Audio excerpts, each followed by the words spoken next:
حضرت عبداللہ ابن عمر ایک اونٹنی پہ بیٹھے تھے. اونٹنی بڑی پیاری لگی, بڑی خوبصورت تھی, بڑی بہترین تھی, بڑی صاف ستھری تھی. تو 2-3 دفعہ اپنے غلام سے کہا, یار بڑی پیاری ہے, بڑی خوبصورت ہے, دیکھو اس کا چلنے کا انداز کتنا نرالا ہے. آج کل بھی ڈرائیور گاڑی چلاتے ہیں تو کہتے ہیں بڑی ہلکی پھلکی ہے جی, بریکیں بھی بڑی ٹھیک ہیں جی اس کی, فلاں معاملہ بھی اس کا بڑا صحیح ہے. وہ اتنی پسند آئی اونٹنی, تو اونٹنی سے اترتے ہی فوراً کہنے لگے اس کو نشان لگا کے قربانی کے جانوروں میں چھوڑ دو, یہ زیادہ پیاری ہے, اسے رب کے رستے میں خیرات کریں گے. کیوں؟ ایک باریک نکتہ صوفیاء نے بیان کیا ہے. اللہ کے نیک بندے کہتے ہیں کسی جگہ بھی تمہارا دل اللہ رسول کے مقابلے میں الجھنا نہیں چاہیے. کوئی ایسی چیز جو رکاوٹ بن رہی ہو, رکاوٹ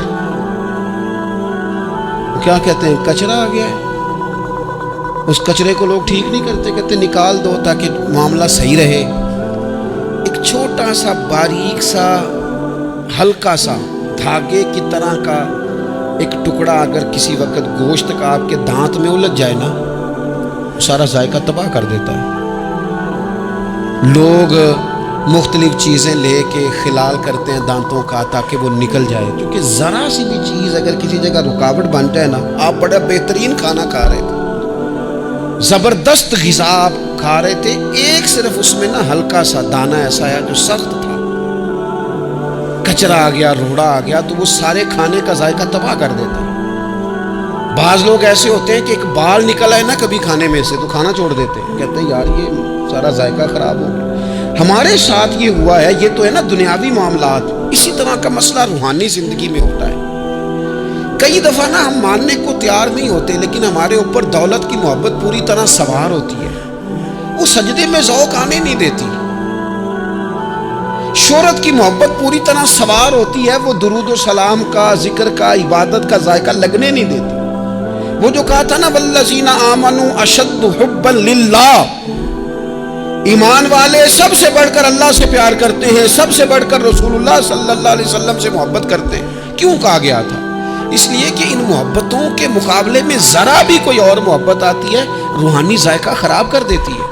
ہمارا دل نہیں لگتا, ہم بور ہوتے ہیں, ہم پریشان ہوتے ہیں. مسئلہ یہ ہے کہ جس دل میں صرف رب رسول کو ہونا چاہیے تھا, وہاں شہرت آ گئی ہے, شہرت کی محبت آ گئی ہے, دکھاوا آ گیا ہے, مال آ گیا ہے, کئی قسم کے ہم نے بت معاذ اللہ کٹھے کر لیے, اور پھر وہ ساری کیف مستی آئے. یہ کیسے ہو سکتا ہے؟ حضرت عبداللہ ابن عمر رضی اللہ تعالیٰ عنہ کے پاس ایک گدھا تھا.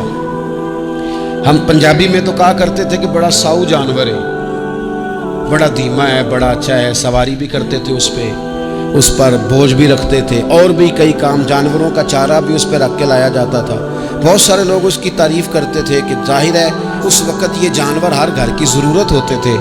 لوگوں نے بڑی تعریف کی کہ جناب یہ گدھا بڑا اچھا ہے, بڑا عمدہ ہے. اب بعض چیزیں ایسی ہوتی ہیں جن سے دل لگ جاتا ہے. کچھ نوجوانوں نے گھروں میں بلی رکھی ہوتی ہے, گھوڑا رکھا ہوتا ہے, جانور رکھے ہوتے ہیں, ان کی پوری توجہ انہماک. ہم دیکھتے تھے دیہاتوں میں کہ بزرگ اگر کہیں چلے جاتے تھے سفر پہ تو وہاں سے بھی پیغام بھیجتے تھے کہ گائے کو چارہ ڈالا کہ نہیں, بھینس کو نکالا کہ نہیں, تم نے باڑے سے دھوپ چھاؤں کا خیال کیا کہ نہیں. وہ چیز ذہن میں آ جاتی تھی. حضرت عبداللہ ابن عمر رضی اللہ تعالیٰ عنہ, وہ گدھا کیونکہ بڑا پیارا تھا, بڑا اچھا جانور تھا, اور بڑے کام کرتا تھا, بہت سارے معاملات گھر کے اور کھیتی باڑی کے اس کے ذمے تھے.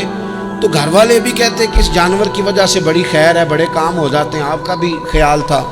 حضرت عبداللہ ابن عمر ایک دن گھوڑے سے نیچے اترے یا اس گدھے سے نیچے اترے, تو خادم کو بلا کے کہنے لگے اسے لے جاؤ اور بیچ کے پیسے اللہ کے رستے میں خیرات کر دو. اب وہ خادم کا بھی اس سے دل لگ گیا تھا, جانور گھر میں ہوتا ہے, دلچسپی ہو جاتی. کہنے لگا حضور وہ سارا محلہ تو اس کی تعریف کرتا ہے, سارے خاندان والے تو اس جانور سے دلچسپی رکھتے ہیں, اور آپ بیچ رہے ہیں. آپ فرمانے لگے جس طرح سب کا دل اس کی طرف ہے نا کہ اچھا جانور ہے, میرا بھی ہو گیا ہے, لیکن میں اپنے دل کو سوائے رب رسول کے کسی اور طرف ہوتا دیکھ نہیں سکتا.